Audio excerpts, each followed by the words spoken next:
Il y aura une guerre civile des leaders, une guerre civile des ministères, c'est-à-dire les serviteurs de Dieu. Amen.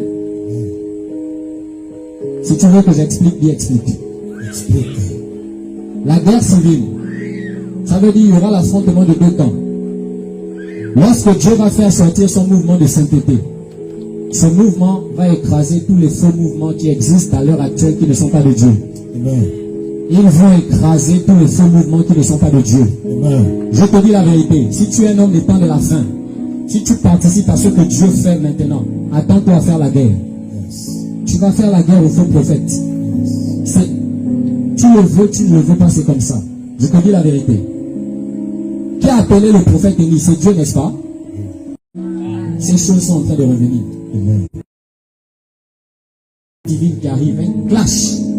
De prophète contre prophète, pasteur contre pasteur, évangéliste contre évangéliste. Mais tous les prophètes, pasteurs, apôtres de Dieu qui sont dans le mouvement de la sanctification, ils vont écraser les prophètes de Baal. Amen. Ils vont fermer des ministères. Amen. Ils vont fermer les fausses assemblées. Amen. Je vous le dis de la part du Seigneur, ça va se faire. Amen.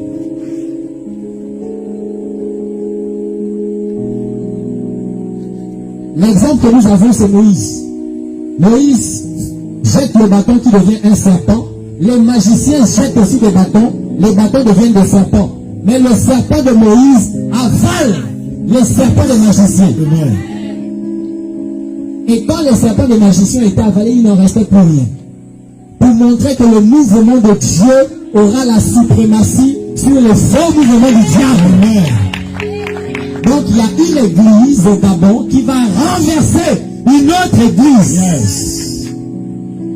Qui n'est en réalité pas une église de Dieu, mais qui est la synagogue de Satan. Amen. Avec ses faux prophètes, amen, ses fausses prophétesses, amen, ses faux chantes, amen, ses faux prédicateurs. Yes. Ils vont être renversés. Voilà pourquoi je dis souvent, mon frère Gaël, lorsque les chats qui jouent au lion sont en train de s'amuser, quand les vrais lions vont arriver, les chats qui jouent au lion, yes, vont rendre les comptes. Yes. Il y a une guerre qui arrive. Moïse a combattu les magiciens. Élie a combattu les faux prophètes de Baal. À notre temps, pour instaurer le règne de Dieu et faire partir les ténèbres, il faudra s'opposer aux pasteurs, aux prophètes, aux évêques, aux bishops, aux papes qui propagent les œuvres de ténèbres. Donc la confrontation est inévitable. Yes. Si vous avez bien remarqué depuis un certain temps, il y a un phénomène qui se produit. Nous sommes en train d'assister à quelque chose de très flagrant au Congo. Tout le monde sait, ça sent, et ça a déjà pourri. On sent ce qui se passe. Nous ne sommes pas des enfants. Allez-y regarder Anouka du prophète Joël Francis Tatou et vous allez tout comprendre. Suivez ça de près. Merci pour ce programme qui fait du grand bien à tout le Congo-Kinshasa. Mais au travers des programmes, vous voyez qu'il y a beaucoup de réponses qui sont données à une conspiration contre les prophètes. Le général de cette conspiration au Congo, tout le monde le connaît aujourd'hui. Ce n'est pas ce n'est pas moi qui dis, tout le monde le voit. Le prophète, le pasteur du monde Tounassi. Mais je veux dire à mes frères du Congo que ce n'est pas seulement au Congo. Ici, en Côte d'Ivoire, le même phénomène continue. Il y a une conspiration pour attaquer les prophètes.